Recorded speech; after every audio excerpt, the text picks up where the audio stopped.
Chinese Communist Party is tracking people's faces. They'll classify people by level of suspicion, and they're specifically targeting foreigners.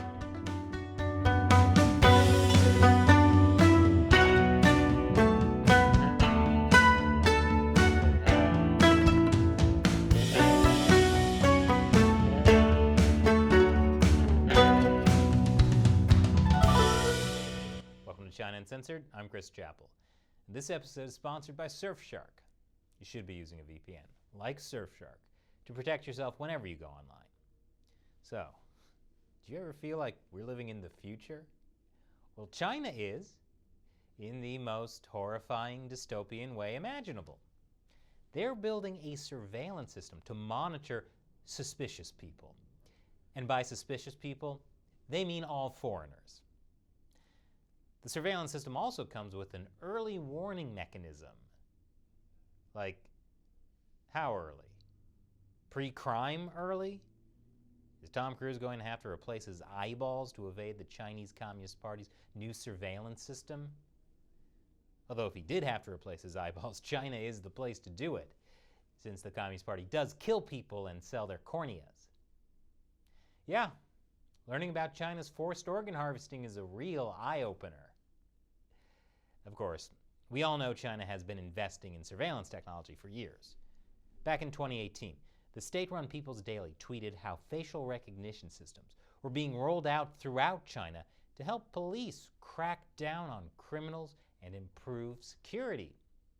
They call it Skynet. Yeah, like the evil AI in Terminator. I told you, sci-fi dystopia. Skynet might be self-aware, but the Chinese Communist Party is not. Anyway, they claim the facial recognition system can scan China's population of about 1.4 billion people in a second. Wait, what does that even mean? It means China is reversing the commonly held vision of technology as a great democratizer, bringing people more freedom and connecting them to the world. In China, it has brought control. Yeah, no kidding. But in communist China, everything is about control. When Chairman Mao was in power, they just did it in a low-tech way, like with neighborhood committees that watched your every move. Now, well, they still have neighborhood committees, but they also have surveillance cameras. Because unlike the nosy auntie down the street, surveillance cameras never sleep. And since the pandemic, Chinese authorities have even been putting surveillance cameras inside people's homes. Strong 1984 vibes. So for years, the Chinese regime has been using surveillance tech to control the population, calling it improved security, to make it sound more palatable. What do they do with this awesome amount of control? They shame their citizens for going outside while wearing pajamas.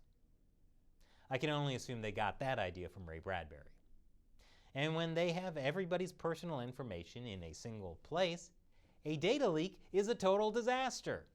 Like when a facial recognition company accidentally exposed 6.8 million records of people's locations.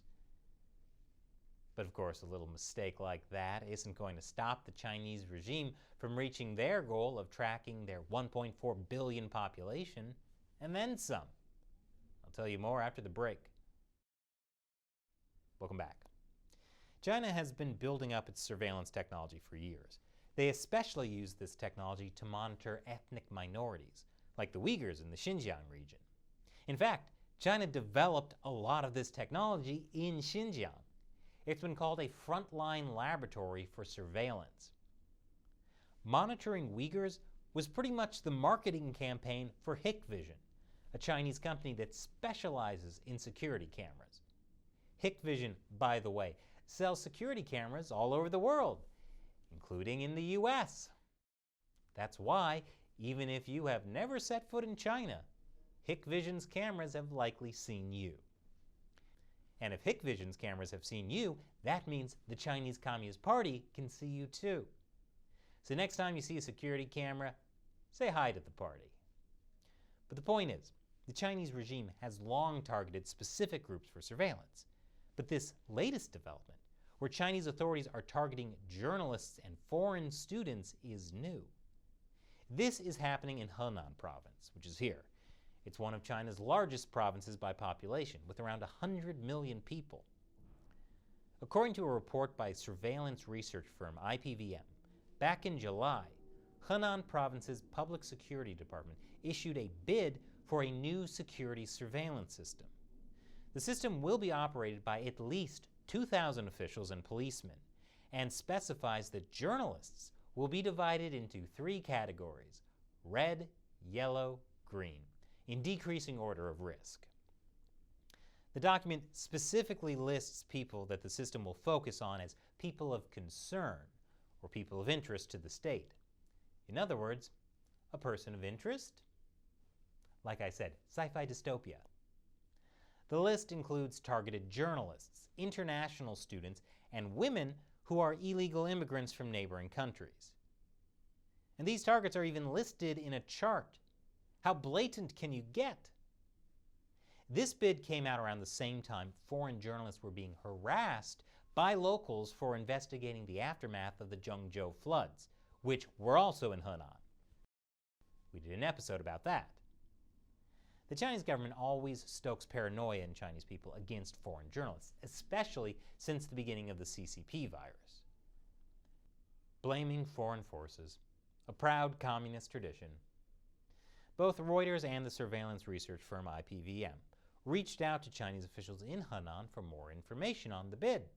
And that's when Henan's Public Security Department took down the bid. It turns out the bid was taken and won by a Chinese tech company named Newsoft. And Newsoft will be using Huawei cloud technology in their surveillance system. Yeah, that Huawei. According to the China Procurement Government Network, Newsoft was given almost $800,000 for completing the project in September. But how do we know all this information and reporting is true? Well, China basically confirmed it when they condemned IPVM for running the investigation on Henan's police surveillance project. And what does the Global Times have to say about the authorities targeting foreigners and journalists? Well, it's clearly the foreigners and journalists' fault. As for why Henan needs to purchase such a system to manage foreigners, the reason is obvious. If you have a criminal record in your home country, you come to China to find opportunities and clear your record. So, all foreigners are criminals. But if you come to China disguised as a student or reporter to spy, subvert, and divide our countries, Hong Kong, Xinjiang, Tibet, and Taiwan, these anti-Chinese actions are asking for trouble. So, students and journalists are spies. Got it. And this episode has been sponsored by Surfshark. Because if you're tired of being under constant surveillance, at least you can hide your internet activity with a VPN like Surfshark. Surfshark has uncrackable encryption and the most secure VPN protocols. And with IP and DNS leak protection, neither the government nor your internet service provider can find where you're really connecting from. And Surfshark doesn't keep logs of what you do online. That's why using a VPN like Surfshark is a key part of protecting yourself whenever you go online. So use Surfshark. And another great feature is you can connect as many devices as you want with just one Surfshark account. So try it out now.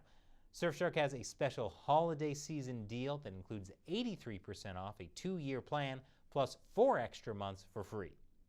Go to surfshark.com/uncensored and use the code uncensored to get their deal that includes 4 extra months for free. Use the link in the description below. Once again, I'm Chris Chappell. Thanks for watching China Uncensored.